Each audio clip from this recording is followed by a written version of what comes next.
நான் உங்கள் அபிமான யோகாம்பால் சுந்தர்.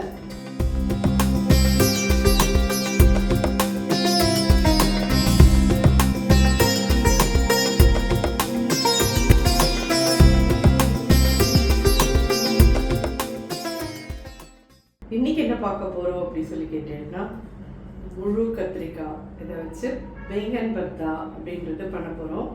முன்னாடி ஒரு வாட்டி ஒரு 2-3 இயர்ஸ் பேக் ஒரு தடவை பண்ணியிருக்கேன். அது யோகாம்பாலுக்கு பிடிச்ச மாதிரி பூண்டெல்லாம் இல்லாத ரொம்ப சாத்விக் இதுவாக ஒரு தடவை பண்ணியிருக்கேன். ஆனால் இது இந்த மாதிரி நல்லா கீறின்றுவோம். அதில் ஆக்சுவலாக இப்படி தான் பண்ணுவா. அதனால நம்ம ஆக்சுவலாக பண்ணுறதே உங்களுக்கு பண்ணி காமிக்கணும் இல்லையா? ஸோ இது மாதிரி நீளமாக அதை கீறிட்டு எல்லாம் பூச்சிலாம் இல்லாத இருக்கா செக் பண்ணிக்கோங்க. இதுக்குள்ளே இந்த மாதிரி பச்சை மிளகா, இதுவும் பேர்ன் ஸ்மெல் வரணும். அப்போ தான் அது எல்லாமே இன்க்ளூடிங் தக்காளி அவெல்லாம் இது மாதிரி சுட்டு எடுத்துப்பா. இந்த இதில் பூண்டை சொருகிடலாம்.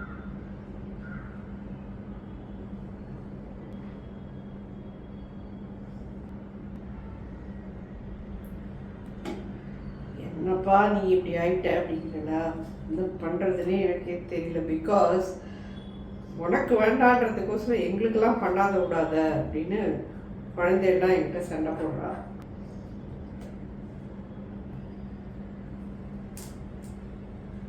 சரி, 4-5 பூண்டுக்கிட்ட இன்செர்ட் பண்ணியிருக்கேன். இதுக்குள்ள அந்த பக்கம் 3 பண்ணியிருக்கேன், இந்த பக்கம் 3 பண்ணிட்டேன்.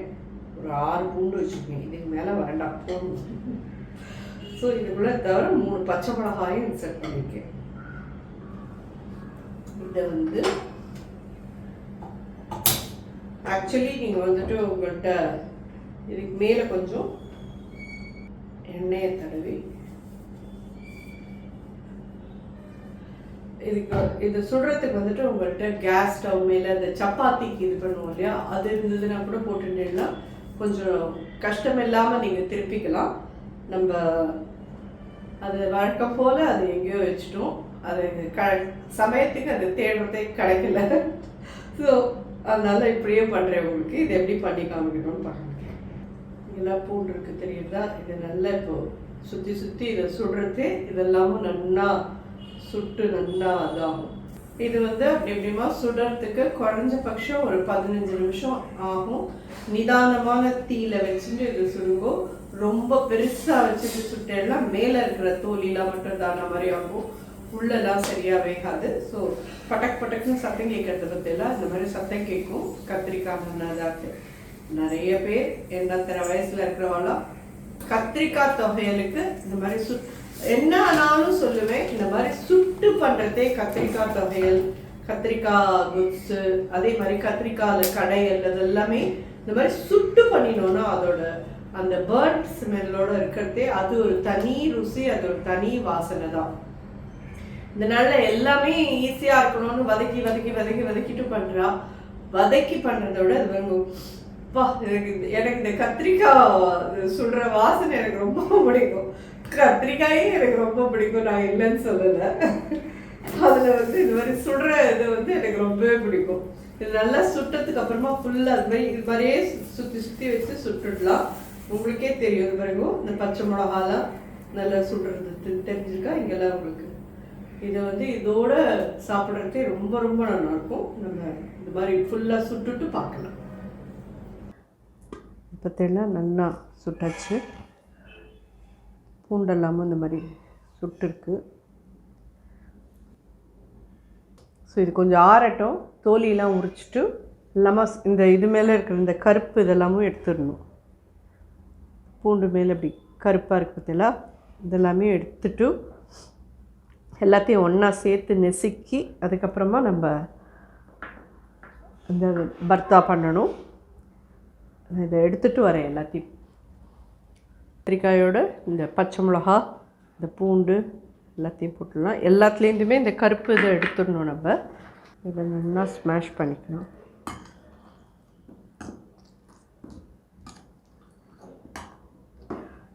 கொஞ்சம் ஆறட்டும், பிகாஸ் கொதிக்கிறது. அதுக்குள்ளே இதுக்குள்ள வெங்காயம்லாம் வதக்கிடலாம்.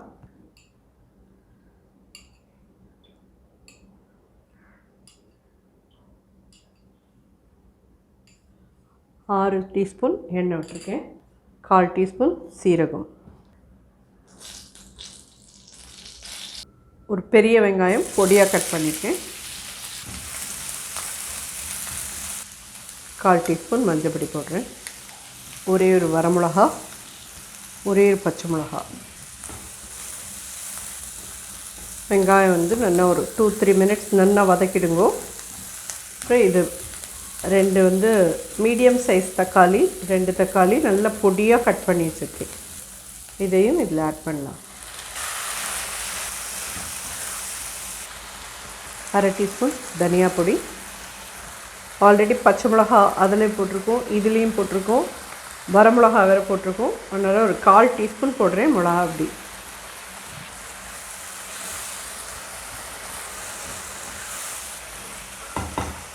உப்பு, இந்த பர்த்தாக்கு தேவையான உப்பு ஒரு 1/2 டீஸ்பூன் போட்டுறேன்.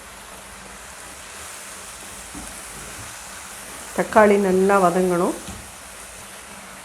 இந்த சுட்டெடுத்த கத்திரிக்காய், பூண்டு, பச்சை மிளகா இது எல்லாத்தையுமே இதில் ஆட் பண்ணுவோம்.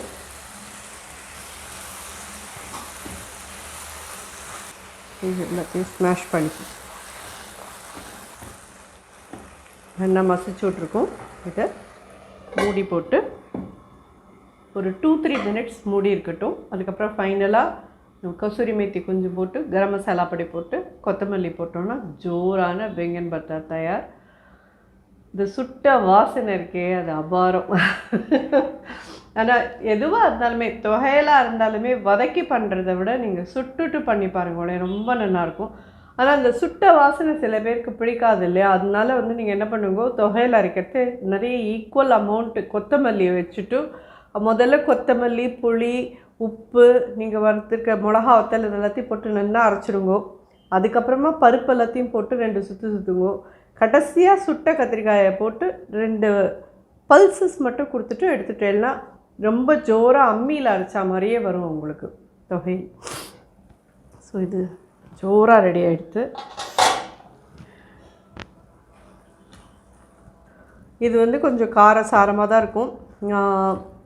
ஸோ உனக்கு செட் ஆகுமான்னு கேட்டேன்னா எனக்கு செட் ஆகாதுன்றதுனால தான் சரி காரமாக இருந்தாலும் பரவாயில்ல அப்படின்ற மாதிரி நான் இவாளுக்கெல்லாம் பண்ணியிருக்கேன். நல்ல உப்பரப்பாக இருக்கும் இது. ஒரு 1/4 டீஸ்பூன் கரம் மசாலா பொடி, ஒரு 1/4 டீஸ்பூன் கசூரி மெத்தி, நிறைய கொத்தமல்லி லாவிஷாக.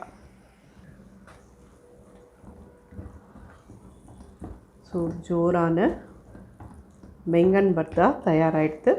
கண்டிப்பாக நீங்கள் இந்த நாளில் தான் உங்களுக்கு அந்த குளிர் நாளில், மழை நாளில் தான் நல்ல ஜோராக பெருசாக அந்த கத்திரிக்காய் கிடைக்கும், காலிஃப்ளவர் கிடைக்கும், குடமிளகா கிடைக்கும். ஸோ இது எல்லாத்தையும் நம்ம இந்த கிடைக்கிற நாளில் நல்ல த்ரூ அவுட் த இயர் கிடைக்கிறது இல்லைன்னு சொல்லலை, பட் இப்போ வந்து கொஞ்சம் நன்னாவே இருக்கும். இந்த சீசனில் நன்னா கிடைக்கும், எலசாக இருக்கும். ஸோ கண்டிப்பாக அதை நீங்கள் யூஸ் பண்ணிப்பேன்னு நினைக்கிறேன். இது உங்கள் எல்லாருக்குமே கண்டிப்பாக பிடிக்கும்னு நினைக்கிறேன். ட்ரை பண்ணி பார்த்துட்டு எப்படி இருந்து ஃபீட்பேக் சொல்லுங்கள். நன்றி, வணக்கம்.